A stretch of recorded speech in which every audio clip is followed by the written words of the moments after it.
What if I told you that Canada has already lived through a brutal real estate crash?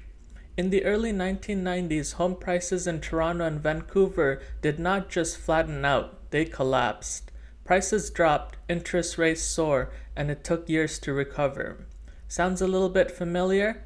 With today's rising rates, high home prices, and economic uncertainty, many are wondering, is history about to repeat itself?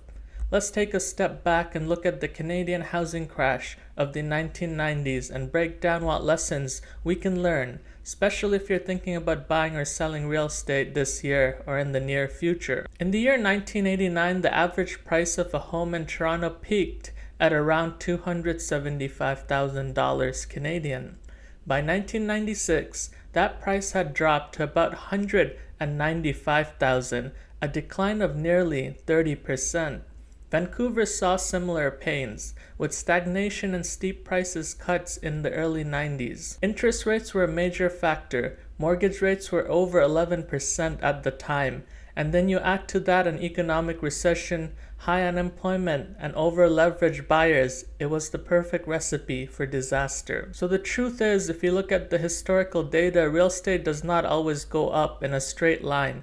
It took 13 years for Toronto prices to recover to their 1989 peak. Overpaying can lock you in. Many buyers who bought at the top of the market were underwater for a decade or so. And the buying process can often be emotional, leading people to overpay and go way over their heads when it comes to their budget. High interest rates can change everything. Even a small rate hike can destroy affordability. Economic recessions really matter, especially deep recessions. When people lose jobs, they cannot pay their mortgages, and that hits housing demand first and very hard. The other lesson here is that speculation is very dangerous. Investors hoping for a quick flip can get burned very quickly, especially considering how much of a leverage bet housing is when you borrow tons of money from the bank, these days in the millions of dollars for an average house. Once again, we're at a time where mortgage rates have gone higher again, over 5-6% for fixed terms before coming down a bit recently. While we may not be at the historical 10% plus handles for interest rates,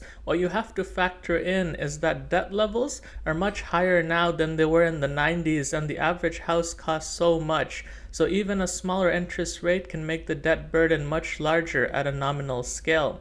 And households are more stretched than ever with the high prices and cost of living today. Another thing to note for today is home prices, even with the recent drop of 10-20% depending on your market, are still near record highs in Toronto, Vancouver, and the metropolitan areas. The other big kicker is that wages, historically in the last few decades, have not kept pace, making housing unaffordable than ever, and the main metric for us to watch is the affordability level. And even today, we have the typical suspects such as CMHC and other brokerage analysts who are warning us of potential price declines if economic conditions worsen. These are the people who are generally more optimistic about the housing market because their business relies on a good, strong housing market. So that means if you're buying today, ask yourself, can I still afford this if interest rates go higher once again? Are you buying for the long term, or are you banking on fast appreciation or trying to flip for a profit?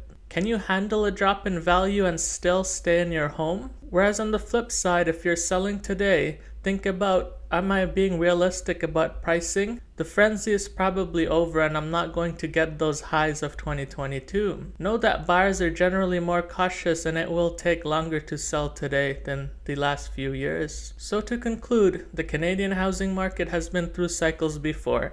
The 1990s crash was painful, long, and real. And while today's conditions aren't identical, the lessons still matter.